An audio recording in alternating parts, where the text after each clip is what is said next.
السلام عليكم ورحمة الله تعالى وبركاته. مرحبا بكم في قناة عالم الرياضة. المرجو دعمنا بالاشتراك في القناة وشكرا.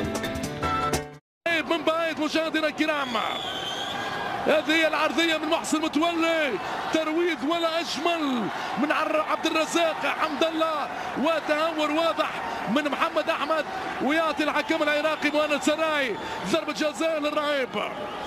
إذا واحدة بواحدة، العين بالعين والسن بالسن، والبادي أظلم مثل ما فعلها النادي المغربي.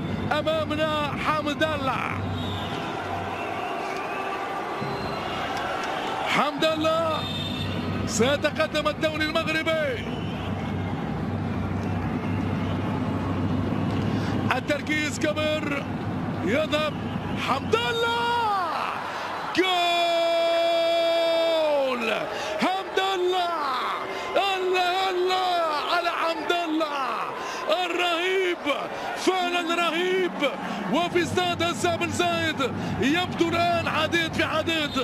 الريان ماله أمان على طريقة الألمان. يا سلام يا سلام بالأفكار الدنماركية والتطبيقات القطرية.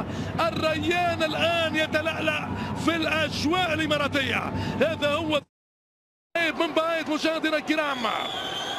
هذه العرضية من محسن متولي، ترويض ولا أجمل من عبد الرزاق حمد الله، وتهور واضح من محمد أحمد، ويعطي الحكم العراقي مهند سراي ضربة جزاء.